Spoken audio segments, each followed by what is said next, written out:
ce que vous voyez comme ça là, ça c'est pour payer le champagne le soir. Même si on veut, on n'a qu'à couper mon courant.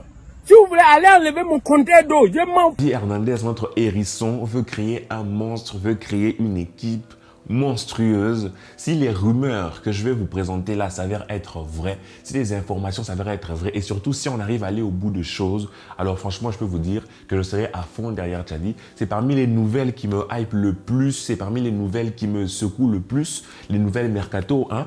Même plus que le retour de Lionel Messi, parce que Lionel Messi, c'est un patrimoine du FC Barcelone, il nous appartient, il revient à la maison, on est d'accord, mais sur ce que l'on va voir, ben, en fait, je soutiens totalement Xavi. Pourtant, Dieu sait à quel point, sur certaines décisions, certaines nouvelles mercato, certaines prolongations comme celle d'Alonso, tout ça, le fait qu'on veut utiliser Eric Garcia comme 6, vraiment, je suis pas d'accord avec ça. Ça vient de Xavi, je suis pas d'accord avec ça. Mais sur cette nouvelle-ci, franchement, le hérisson, je suis à fond derrière toi.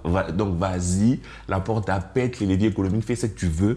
Mais Xavi serait sur le point de concocter une équipe magnifique. Franchement, si les nouvelles sont vraiment en accord avec ce que Xavi pense, il est vraiment en train de gagner mon cœur de plus en plus. Parce que moi, j'ai pas de souci avec Xavi le joueur, mais Xavi l'entraîneur n'a pas encore gagné mon cœur totalement, je vous l'avoue.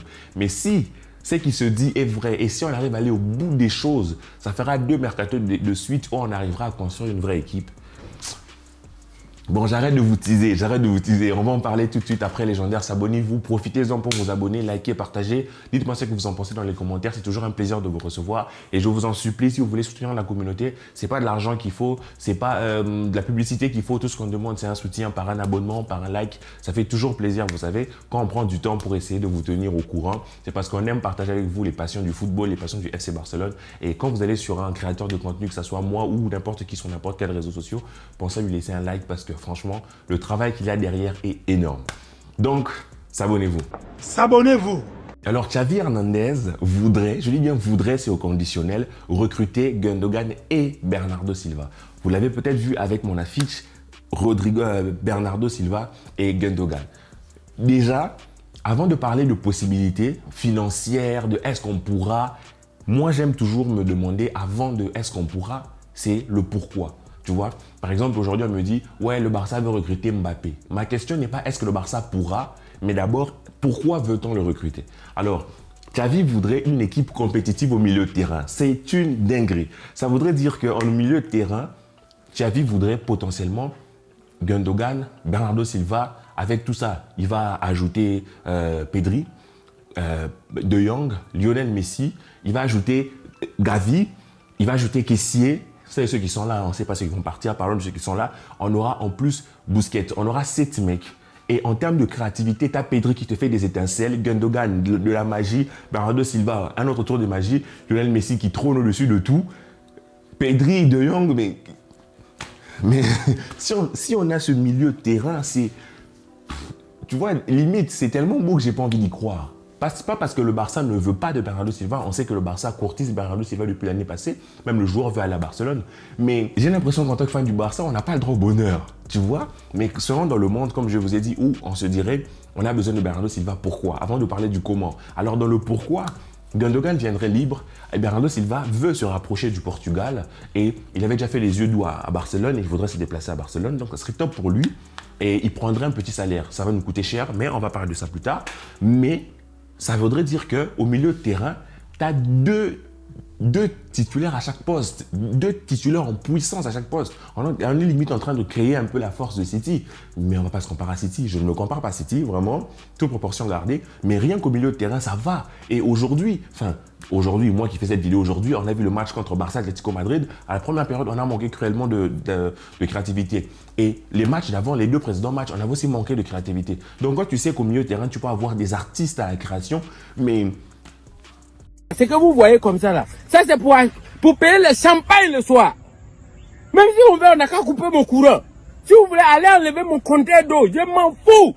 Qu'est-ce que je peux vous dire de plus? Moi, quand on me dit tu veux Bernardo Silva, tu veux Gundogan, quelque part, je me dis peut-être s'il y a Lionel Messi, à quoi sert de prendre Bernardo Silva? Mais il y a une nouvelle qui est sortie qui dit que Lionel Messi, Xavi a parlé avec lui, Xavi lui a dit que tu vas jouer certains grands matchs, mais tu ne seras pas titulaire à tous les matchs. Alors, rien que le fait que Xavi, que cette information sorte, que ce soit vrai ou faux, Mais le fait que cette information sorte des journaux proches de Barcelone montre que dans leur idée, ils savent déjà qu'ils ne peuvent pas dire à Messi, joue tous les matchs, les 38 journées des Ligas, plus tous les matchs de Ligue des Champions, les matchs je sais pas, de coupe. Il ne peut pas lui demander ça. Il sait qu'il va utiliser à certains moments. Ça voudrait dire qu'il y a largement la place pour faire avec le milieu de terrain, sachant que le mec, Xavi, je vous ai dit lors de mes précédentes vidéos qu'en fonction des joueurs qu'il demande, il n'est quasiment pas en train de demander un ailier gauche. Ça voudrait dire que Xavi est en train de se tourner vers un milieu à 4.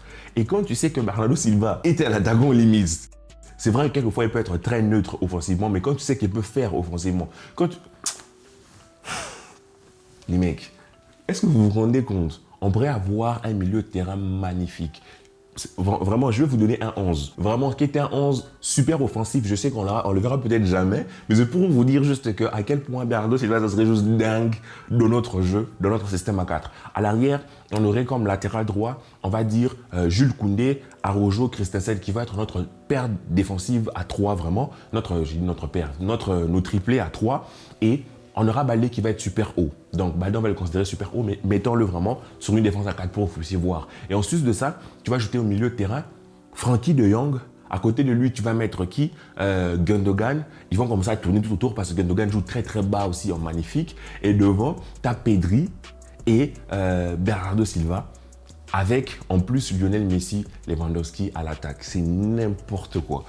Tu vois, rien que ce 11, j'ai envie de le voir pour la science. En termes de créativité, les gars, mais est-ce que vous vous rendez compte de l'explosion de saveur qu'il y a dans ce 11? Donc, Bernardo Silva, est-ce qu'il pourrait venir? Est-ce qu'il aurait une place? Oui, tous les jours. Tu peux prendre Bernardo Silva, tu fermes les yeux, tu le prends. Maintenant, la question, c'est est-ce que c'est possible? C'est là que je vous ai dit qu'on a l'impression que le FC Barcelone n'a pas de bonheur. Est-ce que c'est possible?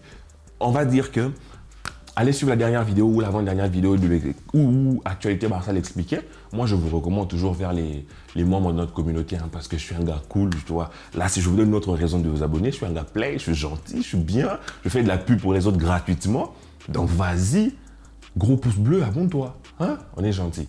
Alors, je disais que selon ses explications et les chiffres qu'il a sortis, qui sont des chiffres, on va dire, officiels ou semi-officiels, ben, le Barça, en vendant déjà certains joueurs comme les Langlais, patati patata, les Griezmann, qu'on va se débarrasser des salaires de Piqué, tout ça, les baisses de salaire de Busquets, on a déjà une certaine marge. Mais en vendant un autre joueur davantage, un autre joueur en plus, on pourrait se faire entendre de la marge. Sachant que le FC Barcelone va chercher à vendre peut-être Ansu Fati qui a été formé à la Masia. Donc tout ce que tu vas vendre va revenir comptablement en entier au compte du club. Tu pourrais vendre Ansu Fati, tu pourrais vendre certains joueurs qui ont une bonne cote. Je vous ai dit par exemple que Kessié pourrait être sacrifié. Tu vois que avec ça, le Barça aurait la place pour revenir au 1 pour 1 et recruter librement pendant l'été. Librement.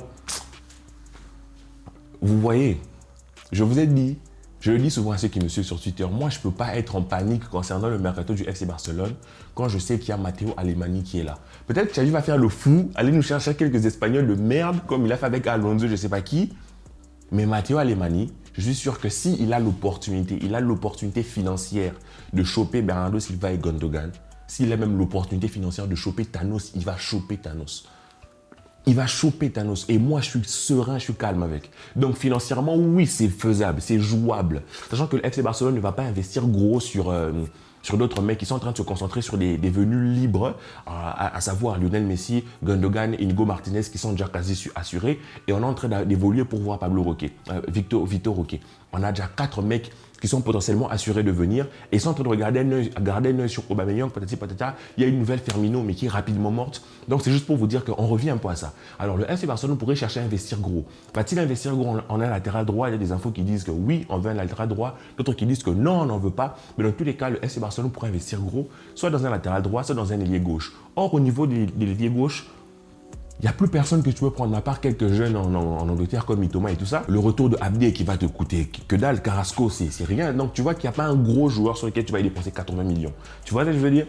Et de l'autre côté, latéral droit, c'est peut-être une compensation, un prêt pour Cancelo. Donc le FC Barcelone aurait financièrement les moyens d'aller chercher Bernardo Silva, lui qui veut un petit salaire autour de 8 millions. Donc oui, c'est possible. Oui, il y a une place à jouer. Donc, le pourquoi, je vous ai dit. Le comment, je vous ai dit. Moi, je suis hype. Je ne suis pas sûr que cette information est vraie. Je ne suis pas sûr que cette information vient directement de Xavi. Je ne suis pas sûr que cette information va être tenue jusqu'au bout. Je ne suis pas sûr qu'on va réussir à le faire. Mais la saison passée déjà, on aurait pu avoir Bernardo Silva. On l'a loupé un peu. bizarrement, cette saison, il veut partir. Imaginez qu'à la fin de la saison, il gagne la Première Ligue, la FA Cup et la Ligue des Champions. Ils auraient de quoi bouger, sachant que City a largement l'argent pour aller payer d'autres joueurs à gauche, à droite pour composer son milieu de terrain. Donc, pour vous dire, les mecs, que quand tu me dis que tu pourrais potentiellement prendre Gundogan, Bernardo Silva, avoir un milieu de terrain en termes de créativité, franchement, c'est n'importe quoi. Et quand quand au fond de moi, je sais que tu pourrais ajouter, c'est mon chouchou, hein, c'est ma petite espérance, je sais pas, mais si tu arrives à prendre Amrabat, tu peux faire des 11 avec tous les milieux de terrain que tu veux, c'est magnifique. C'est magnifique, vous imaginez. Ah, je sais que vous me demandez souvent de rester calme, de ne pas trop m'emporter émotionnellement, mais moi, comme je vous ai souvent dit, sur cette chaîne, je ne suis pas là pour faire de l'analyse tactique. Je ne suis pas là pour vous faire raisonner tactiquement, intellectuellement. Je suis là parce que je vous partage ma passion. Nous parlons de passion. Nous ne parlons pas de raisonnement logique. Donc, si vous voulez le raisonnement logique, il y a d'autres chaînes pour ça. Moi, je communique la passion. Et quand je vois ce qu'Alimani pourrait faire, je ne peux que être hype. Je suis impatient. L'année prochaine, il faut qu'on fasse 10 vidéos comme vous, je vous le dis. Je vous laisse avec ça. Peace, les amis. Plus tard, on va se voir, ok? Allez, à tard plus.